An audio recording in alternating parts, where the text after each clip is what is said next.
What's up, brother? Thanks for coming on today. Dude, I appreciate you having me. Yeah, no doubt. I feel like I'm in the present of in the ranks of social media. You're much ahead of but I really appreciate all the success and taking the time out for today, because you had a lot of success with creating content, and I admire all the things you've implemented, because I think you've not only accomplished your objectives, but you've made an impact on Indiana as a whole by bringing knowledge and things that are unique that a lot of people might not know. And I think that's awesome. Well, we're just getting started, dude. I would say not close to accomplishing all the objectives yet, but I feel like it's been a really fun year. I've probably been putting content out for 2 years now. So it's been a fun journey for 2 years, but working on it like full time for the last year, it's been crazy. And I'm super fortunate and super blessed, man. Fill me in. So how did this all come about? Like, where are you from? Give us some more, quick overview of where you've been and where you. Yeah, I'm from a small town, Northern Indiana, Bourbon, 1,200 people, a stoplight, a pizza place, a gas station, and a local bar, Journey's End. It's the spot. Grew up there. I went and I was on the football team at DePaul University. I did not play football. I was on the team. By the time I got to be a senior, sophomores, freshmen, all jumped me in the depth chart. I was like never going to touch the field. I knew from like the first day I got there that I was never going to play. Like my high school team had like 15 kids, and we won 6 games in 4 years of high school football. They were horrible, but I got to be good there. And then I get to DePaul, and it's like Cathedral, Chittard, like these legit, Ben Davis, Avon, these like legit football players. Yeah. And I got like mossed on my first ever like one-on-one at the first day of practice. And I remember walking back to the line like, I'm never going to play here. And but by the time I got to be a senior, I was like, but I still want to make an impact. I didn't just like pack it in and say whatever, like screw football. I wanted to be around the guys. So I became the social media guy for the football team and would make like a lot of our hype videos. And I dropped a Monon Bell hype video before my junior year Monon Bell game, I think. And it got like 50,000 views on Twitter, and I was hooked. So I got like involved with D3 TV, like our local television station. I had a YouTube show on the school's station and all that fun stuff. And that was like my first entrance into content videos. I joined the Orr Fellowship program, moved to Indianapolis. And I was kind of like always interested in video production and that kind of thing, but like it wasn't part of my job. I was just learning how to do it. And then when I was finished with the Orr Fellowship, I started working at Powder Keg, which is a tech company here in town. And I got super, super fortunate. And they asked me to be a co-host on the GetIN Podcast in its first iteration when I was on it. And we were interviewing CEOs from all across the state, and specifically around tech companies and entrepreneurship. And it was like me and Christopher Day, who's the CEO of Elevate Ventures, and Matt Hunkler, who'd been the founder of Powder Keg. And I got to be like the young person's perspective on there. And I just fell in love with podcasting. I started making content, and a couple of years later, here we are. When people think about Indiana specifically and making content, I think that most people view Indiana as a place you fly over. They look at it as a place, they're like, hey, we kind of like Bloomington. We know about Reggie Miller. We know about Peyton Manning. And then that's it, right? So fill me in how this idea came about highlighting in your specific niche about the greater state of Indiana. Yeah. A lot of people do look at Indiana as a flyover state, and they're like, well, there's nothing to do there, yada, yada, yada. But when you talk to people that have given it the shot, especially people who live here, like the first thing is all Hoosiers want to hype up Indiana because we know how great it is, and we love talking about how great Indiana is. Yeah. That's like one bucket of people. The bucket of people that I love talking to are the ones that have gone out, but maybe they're from San Francisco, they're from California, they're from Florida, they're from Texas, and have come to Indiana and have chosen to stay here. I think Leonard Hoops of Visit Indy, he is an awesome testament. He spent time in Tampa, he spent time in San Francisco, and then he is finishing out his career and going to retire and stay in Indianapolis, is from what I've talked to him and said, because he loves it here and the people are great. But the one thing about Indiana is that the average person isn't going to go on and get in front of a camera and say, I'm so cool, I did this company, yada, yada, I raised this much money, I sold it for this much, we're doing millions of dollars in revenue. Like, that's not a humble Hoosier. No doubt. That's not something that people do here. Yeah. Whereas like in LA, it's very typical to be like, I'm the 30 for 30 on the Forbes list, or yada, yada, yada. And it's like super normal to be self-promoting. Sure. Indiana, people don't self-promote very well, which is something I love about it. So I get to come in and be kind of like the Hoosiers' unofficial hype man, right? So from talking to entrepreneurs or athletes or just community leaders that have a really good story to tell, or this attraction, right? Like White River State Park and the millions of people they bring in a year. They're not necessarily the greatest at going on and saying about how great they are. So I just get to hype them up, and I started having these conversations and learning people's stories and sharing that with the broader public. And I think that's important to highlight, because I think a lot of people who are business travelers who come in and out of Indy share your sentiment, because they come here and they're like, the airport's close, the downtown's clean. Like, I thought that started maybe with the Super Bowl, where people were like, holy, this city's got it put together. So as producing this content, so start kind of go through the basics of what you've seen that makes Indiana attractive, just as a city and as a state, to people from other markets that they don't know. Is it affordability? Is it attractions? Is it sports? What is it that usually gets people here first? What gets them here first, it's usually they've come here for an event, right? So the big thing people talk about is like, we are the amateur sports capital of the world. We host the largest single day sporting event. We've had the Super Bowl, the All-Star game. I mean, just the every other conference that you've ever heard of, right? 70,000 FFA kids. Future Farmers of America, baby. Yeah. Like everyone that gets their first glimpse into Indianapolis, for the most part, comes through some type of event downtown, whether it's a sporting event or a conference. Sure. So that's why the work that Visit Indy, work downtown Indy, all those organizations do is super important, because they're like they're in charge of like the first impression that we make. Where people end up coming and staying, a big initiative this year is talking about the speed in which you can move in Indiana, right? And so a lot of people are like, oh, speed, they're thinking of the Indianapolis Motor Speedway, right? No doubt. Like that's one piece of it, okay? But what about the speed to get plugged into a community, right? The speed to make friends, the speed to have colleagues, the speed to buy a house, like how quickly you can get to home ownership, how quickly you can advance your career, how quickly you can do all of these things that are in, whether it's California or Texas, it might take a little bit longer. You might live in an apartment for longer. You might not be able to come in and make as big of an impact as quickly, because people aren't as willing to take your call. Like one thing, everyone from Indiana in Indiana like knows that you're the one call away. Like you're always one call away from whoever you want to meet. And it's like, okay, yeah, Indiana people love hyping themselves up, but it's true. Like get people from outside of Indiana and bring them in. And like if they get one introduction to the right person, like then like the spider web starts to creep out there, and they start to build these relationships and these networks and have these connections and can get to where they want to get to. So kind of speak out to that one call away, because I think that's true also for the content in your channels, is that's what's actually been proven true, right? With the people you get on your show, that you're a living testament to that. I mean, my show wouldn't exist if I wasn't one call away. It wouldn't have happened, right? So I got introduced to the CEO of Sweetwater from a great mentor of mine, Dan Hannerhan. So he was the founder of iGo Digital, which sold to Exact Target. He was the founder of Sigster, which sold to Terminus, and now he's doing NeighborServe. He's been awesome.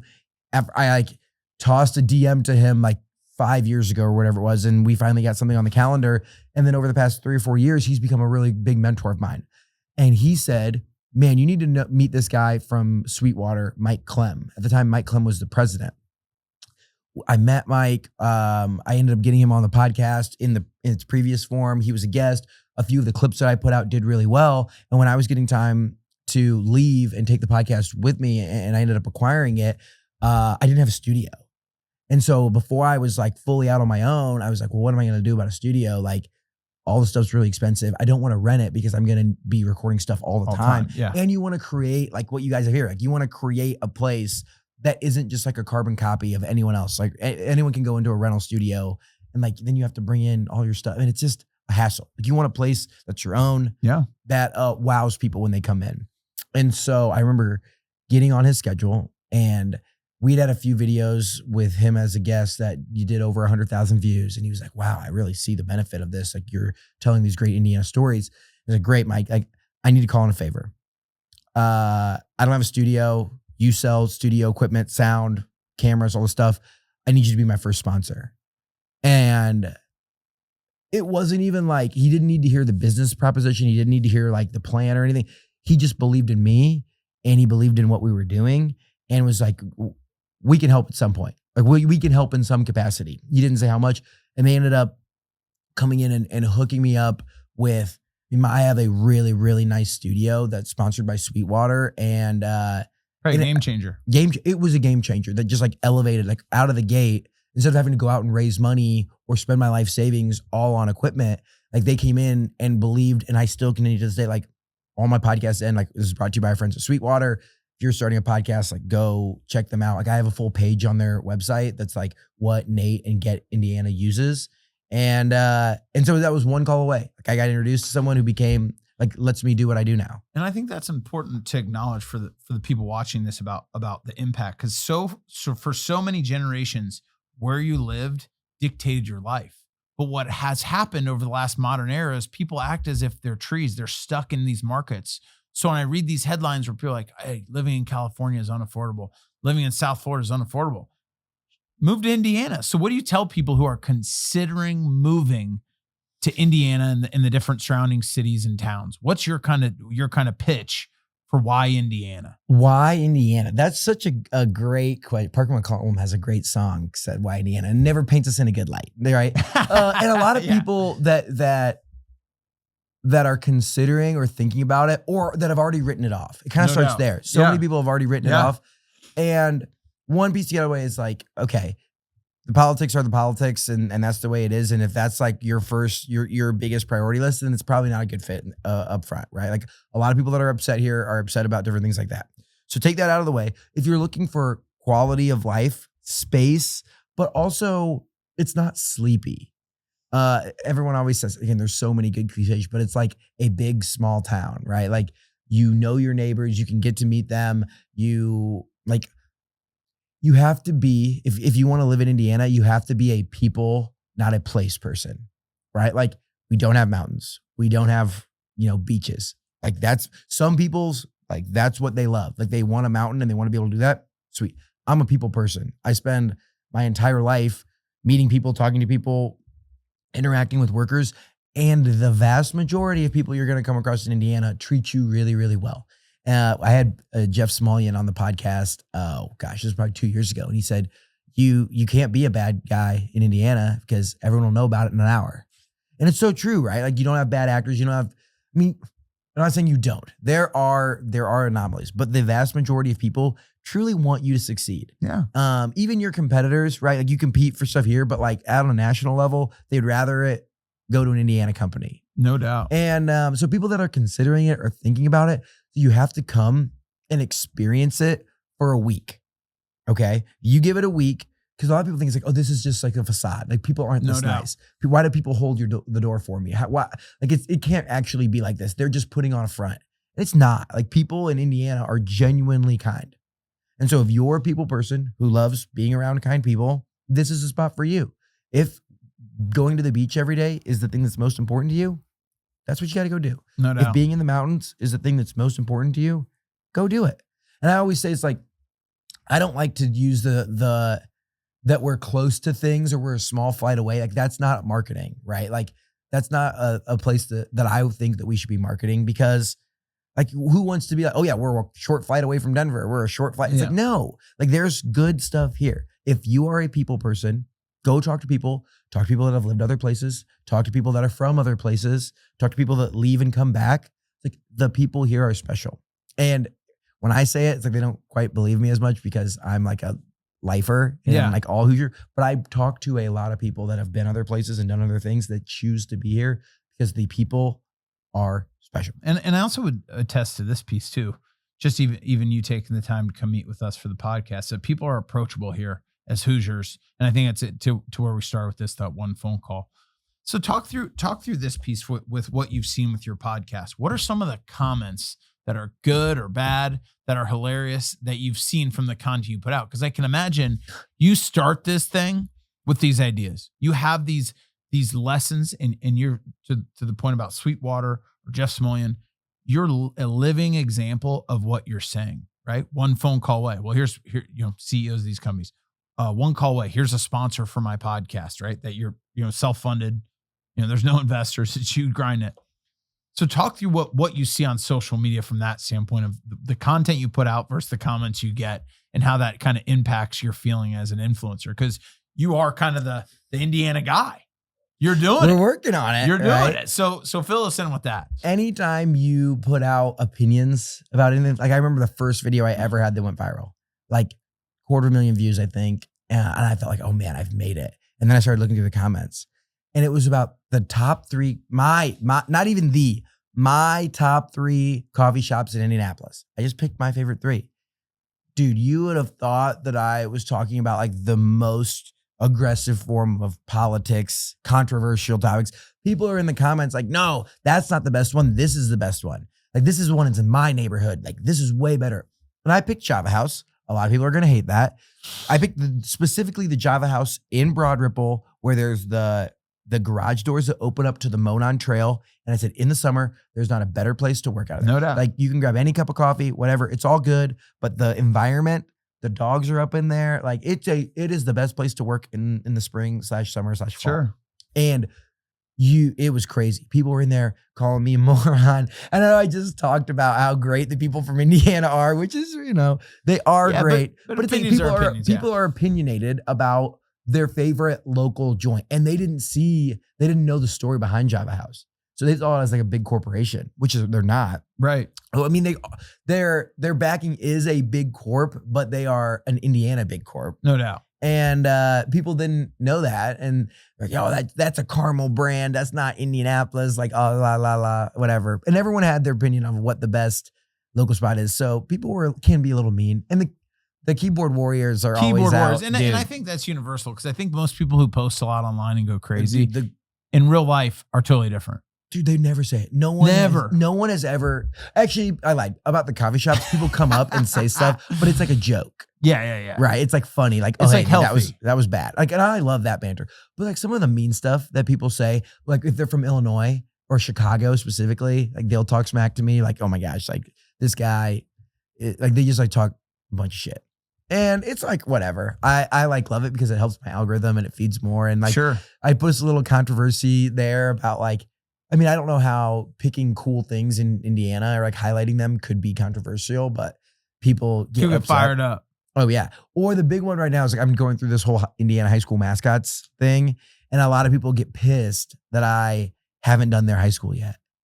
And I'm like, there's 400 and something of them. Like, it takes time. Like, give me a second. No doubt. But no one ever comes up and is just like, you're a jackass, move. But I've gotten in my comments, someone has told me to move.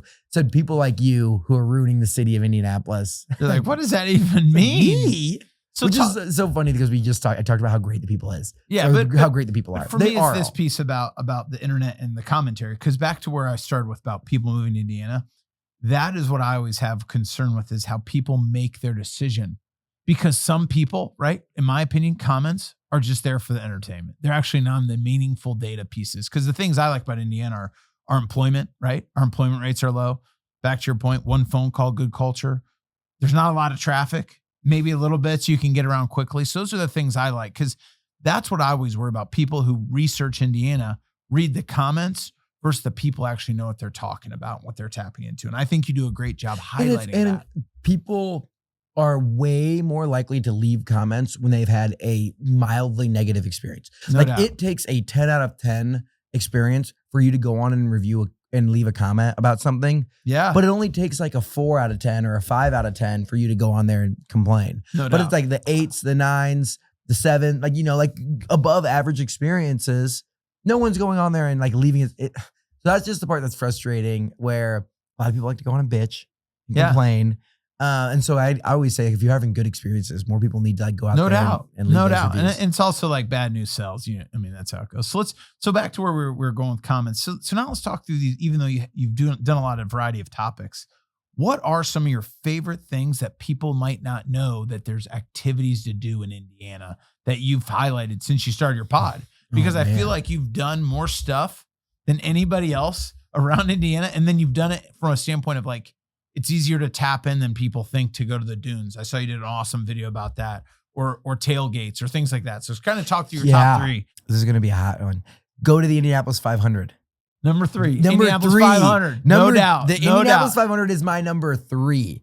And it could be, some people will be like, you're an idiot. It should be number 1. I have more hidden ones than but I think if you're looking for, even if you're not a race fan, actually, especially if you're not a race fan, like it's easy for race fans to go there. You have something, like there is something for you at the Indianapolis 500, regardless of if you like racing or not. It's sick. Like I had no idea. Northern Indiana, like race culture wasn't that big up there. I came for the first time when I was a sophomore. And it's like, if you want the party, there's the party. If you want the racing, there's racing. If you want the EDM music festival, if you want a people watch, if you want to have a tailgate and have good food and do your Memorial Day cookout, like look at different turns. Like turn 3 is going to be absolutely crazy. Like turn 1 or turn 2, one of those are like the family turns. This is all the infield.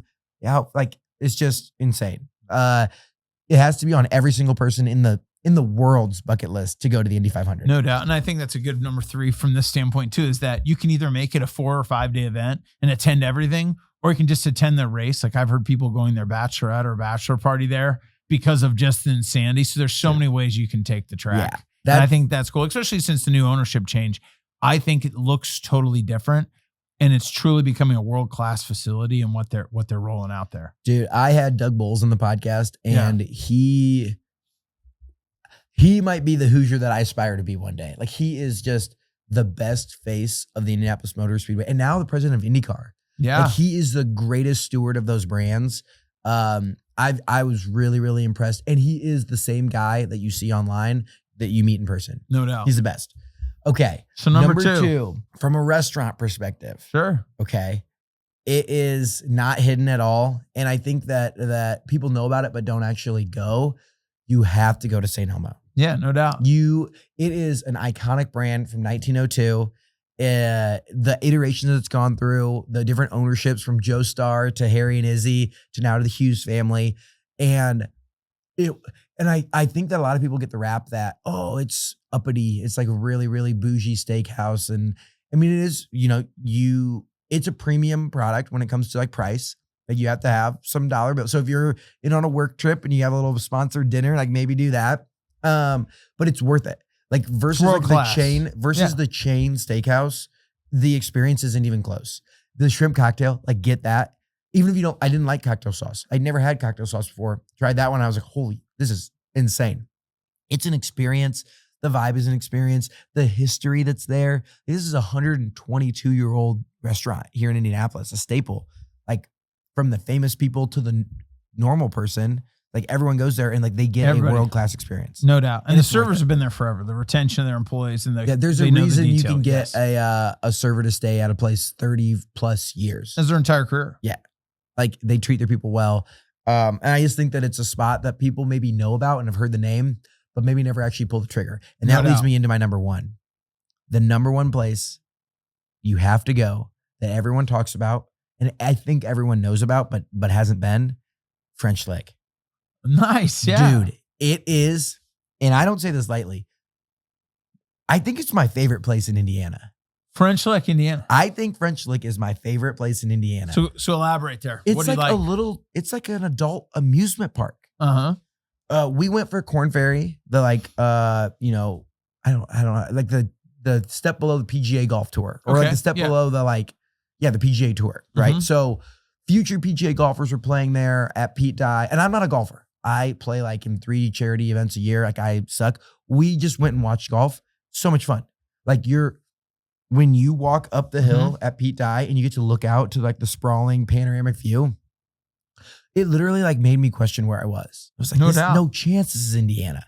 It was phenomenal. Then you come back, the restaurants on the property, like, so we parked our car and there were shuttles and everything everywhere. So like we took an e-bike one place, but we didn't have to drive. We could just like mess around. We played disc golf. We like did all these fun activities in the French Lick Resort or like in the little downtown area. Mm-hmm. There were plenty of like cool bars, restaurants. There's like 3 pools and a hot tub and I can just like, in the history of it gets me pumped up because I think back like, I don't know, 100 years ago or whatever, like this was the spot. Like, it was like a mini Vegas resort. Yeah. It's like, and it's only like 2 hours from Indy. I think maybe less than 2 hours from Indy. You have to like drive through some back roads and some rolling hills to get there. But I was just like far, it was just blown away. Like it like way outkicked its coverage of what I thought. I thought it was like, oh, it's a casino and some golf, whatever.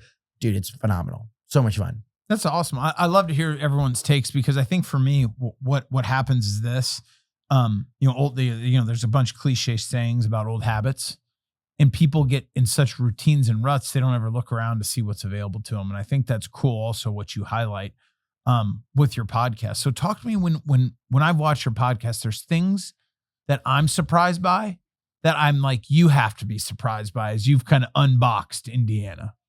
So share some of those things from your perspective about Indiana that you never would have expected since creating the podcast that kind of hit you. Like you went somewhere, you're like, to what you just said, where am I? What's happening here? What were some of those changing experiences you've seen? I think Kurt Vonnegut has a quote, right? Where it's like, anywhere something big is happening, like there's always a Hoosier involved. I think that's his quote, right? And it's like, it's crazy to see the people that have Hoosier influence that are out doing big things. So like, I always think that's funny. And there's minimal significance to this, but like, oh wow, the founder of Chipotle was born in Indianapolis. Like that's just like kind of some cool, there's like these little stats of people that have exposure and are tied to Indiana that I always think is fascinating. When I look around and I'm just like, this is crazy. I think through like the sports scene a little bit, like everyone knows that sports is super huge, but like, I think we need to do a better job. I'm not saying that we do, but like Caitlin Clark is the biggest thing in women's sports. Like probably, I don't know by the numbers, but like the Williams sisters, yeah, like they might be close, but like I think she's in her infancy. And she's just getting started. She's getting started. And like we can't take that for granted of like the impact that she made on the Fever, right? So you like look at when I had Allison Barber on the podcast, she talks about like, even down to like Freddie Fever, the mascot for the Fever, his appearances are up like hundreds of percentage points. Oh, no doubt. Like I bet he's booked all the time. They're like billions of or a billion social media views versus like in the past, they were just like middle of the road, WNBA market. So like not taking that stuff for granted. Like I thought the highlight you did on the dunes, whenever you went there, the shots were incredible. Dude. And just seeing that out. And it's like you have the people are like, oh, beaches. And like, yes, you only get a few months of them a year. So no like, doubt. But it's like, there's like over 10 miles. I don't know what the exact number is. I can't remember. Maybe it's 40 miles or 12 miles. I don't know the number, but there's a ton of mileage of coastline along Lake Michigan that's here in Indiana. Yes, there are some pieces that are industrial, but there are some really good beaches that you can go and hang out up there. No doubt. There's tons of stuff. I love that. And that's part of the reason we wanted to really get you on this podcast, because I think it's important, as even if you live in Indianapolis or you're thinking about Indianapolis, that there's more than meets the eye of what you can just say, hey, what am I seeing on social media, reading comments? And I think you've done a great job of highlighting those things and how people can tap into it really quick and unboxing it. So talk about some of the initiatives you're focused on. I know that you hosted a big tailgate that I thought was awesome. I think deserves some recognition. You're committed to coaching and being personally physically fit. You've run what, a ultra marathon, or I've done a full Ironman, and I've done a 50K ultra. 50K. Yeah. And then honestly, there's the next piece to creating the content. It's operating the business, which was about that. So let's just kind of touch those three pieces from the event you're involved with, so people know how to connect with you there, from just some of the physical stuff you've done, and then kind of the podcast business and how it all works for you. Yeah. So like from the event side, I just like thinking of crazy ideas that we can figure out how to bring to life. Like the first pitch. I thought that was phenomenal. Yeah. Right. Like, I mean, that was, you were going a different direction. The pitch was insane. The pitch was insane. Like, I want to, when I become an old man, hopefully I'm fortunate enough to grow old, and when my grandkids come over one day, I want to be able to tell crazy stories about like the life that I lived. And that comes from, when I was in college, my mom passed away back in 2017, and I just like saw how precious life was. And being able to, like, the money, the like followers, like all that, like it's part of a business. And it like, I'm super, super grateful for all these people that follow along on the journey and like let me help them discover the state of Indiana. But like, it's the memories. And like the more followers that you get or the more sponsors or money or whatever it is, like lets me do these crazy ideas. Mm-hmm. Like lets me host a tailgate for 400 people at the Indianapolis Motor Speedway that's only Indiana brands with a truck that we bought on Facebook Marketplace. And it all started from a conversation with my good friend Andrew. I was like, Andrew, dude, what if we bought a truck on Facebook Marketplace, tailgated all day and just left it in the infield? And that turned into buying the truck. And it was like, I mean, it was too good of a truck to let go. Like I was like, I need this thing still. And so then that led me into having Randy from the Indians on the podcast. And I was like, dude, I've always wanted to throw out a first pitch at an Indians game. This is my chance. And I was like, what if I get 100,000 views? Will you let me throw out a first pitch? He was like, absolutely, I'll do that. And then it's like, I just like blasted it out there and got everyone I know to just like turn that thing on loop and and I got to throw out a first pitch. And it's like, there are people that go there. Was it a strike or what kind of? I say it was right on the corner. It was respectable. And I think that's cool. So because I'm impressed always by people who do physical feats. So talk about the running. Dude, does it come to you naturally? You just like running? I'm like 5'9" on a good day and Sure. like a little too bulky. Like I was not a natural runner and I hated it. And I actually remember vividly my college girlfriend, I said, dude, I'm never going to be one of those people that runs on Thanksgiving. Like those people are the worst and I hate them. And this past year I ran the turkey trot in Broad Ripple and I like it. I love it now. And so it started as just like my form of self-care. Like, yes, there are the benefits of your health, but like for me, it's like a mind thing. Like whenever I've had like the longest day ever and people won't leave me alone, I get emails, texts, Slacks, all the stuff. It's like I go on a run and I spend 50 minutes, an hour, even 30 minutes running a 5K, you know, spend that time with my phone on Do Not Disturb where no one can talk to me. And I just like get my best thinking done. I get a sweat in and my brain, and I come back and I'm like fired up to go attack whatever the issues that I need to attack are. And I think that is, that's been like the biggest benefit of running for me.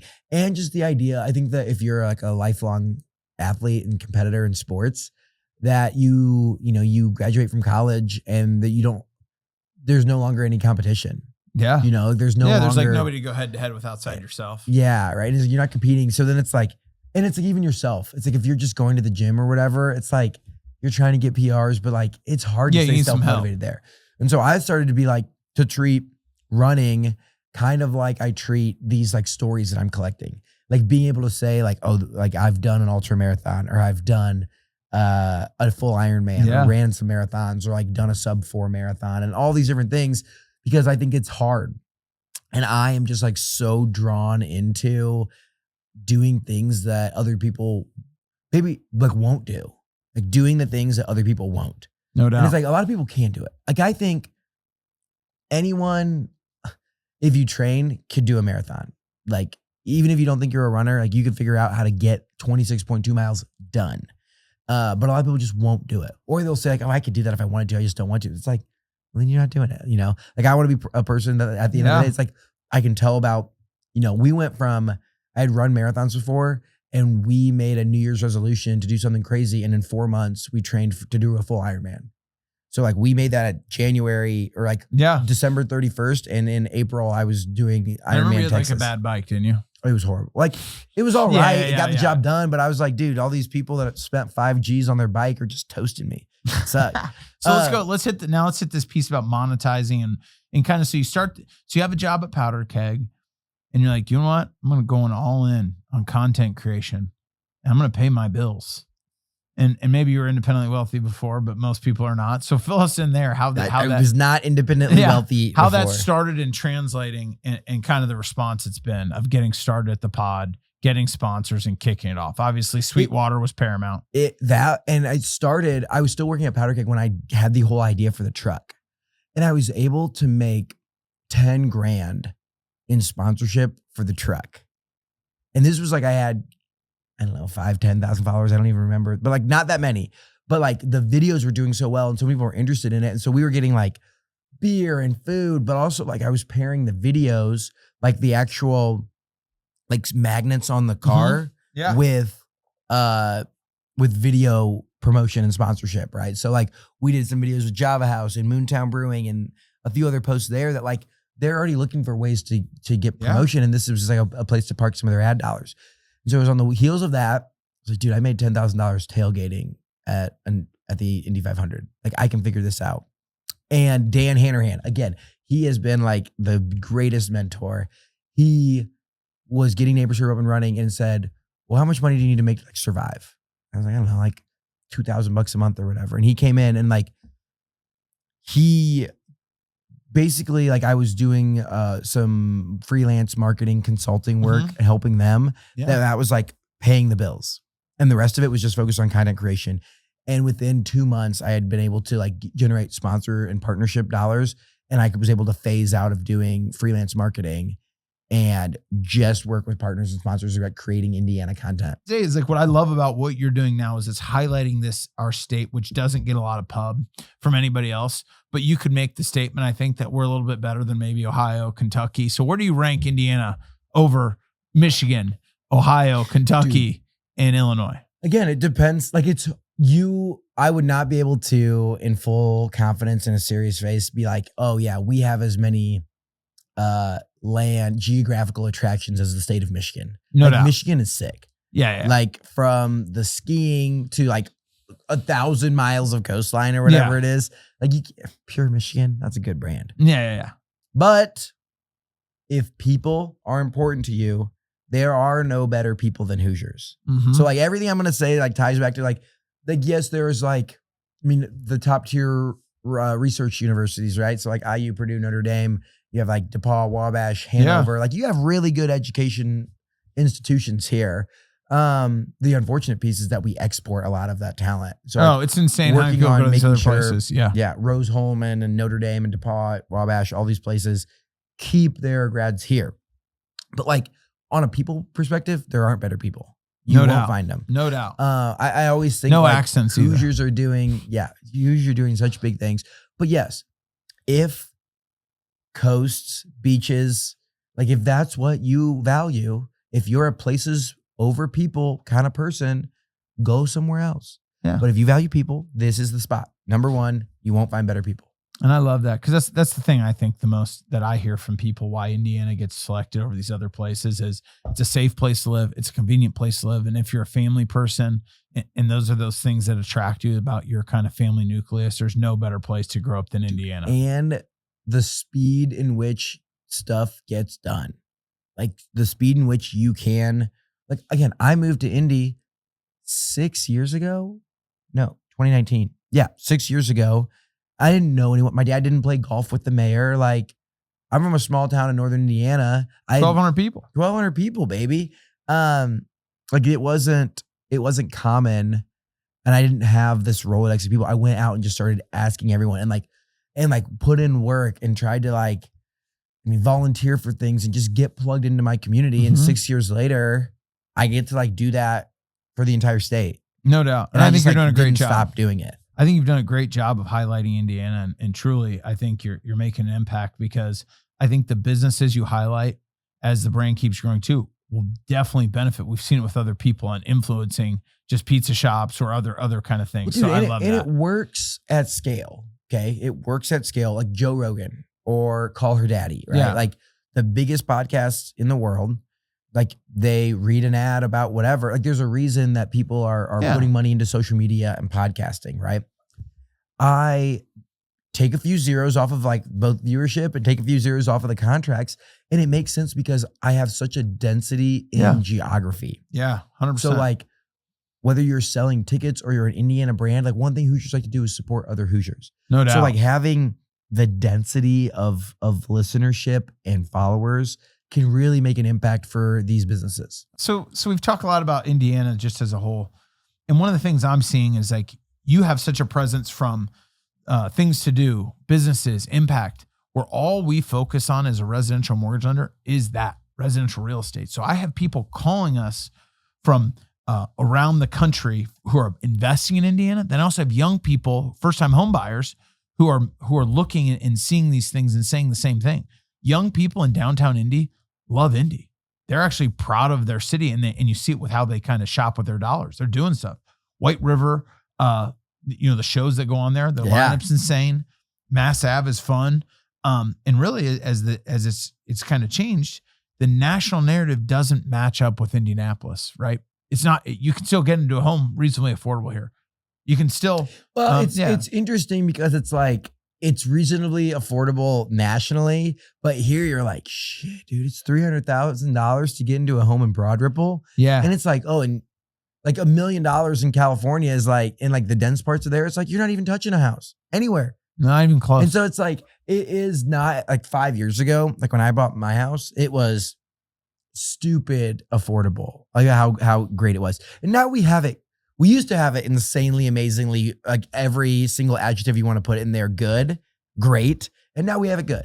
Yeah. And the counter I have with, as we talk through a city and like living in it and buying real estate, this is the piece. So one piece of buying a home is the economics, but the second piece is what it forces your lifestyle to become more. Once you have that mortgage payment, it's funny that once people have a fixed expense like a mortgage, all of a sudden the responsibilities kick up, right? Like when you started your pod, you're like, I got to make money. Yeah. I can't just couch surf. I got to pay this bill. Yeah.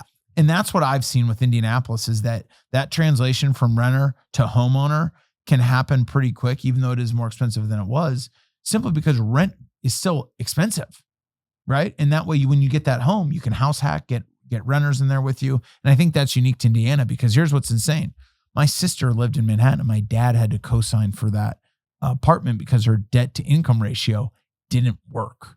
And so when you think about Indiana from affordability, what people look at is just their income and they think that their income is going to stay fixed. But if you're a hardworking, growing individual, your income is going to go up. So what happens is once you buy the house, it forces you to become more responsible, which forces you to be a better worker. So again, that payment that was once expensive now becomes more affordable as you get pay raises. And that's where that opportunity is growing in people's careers, I think is important. So what have you seen being a Hoosier and buying houses and investing in things? What has sold you on investing, not only just creating a podcast and content, but investing in Indiana and all those different things that are out there from real estate? Well, as of now, everyone I employ is in Indiana. So I have 10 people that touch the business that I work on, even like a virtual assistant that is based in Newcastle. So like I invest in Indiana. Like if you're going to be an Indiana company, like the investments that I have and that I own, like I have 2 rental houses, another e-commerce company that I'm invested or that I have ownership in. And so like I put my money where my mouth is when it comes to Indianapolis in Indiana. Man, I don't know. Like I kind of like I'm like an interesting case because I just like saw some podcasts and articles and stuff that people that's what wealthy people did was buy real estate and never sell it. So I was like, all right, let's buy real estate and never sell it.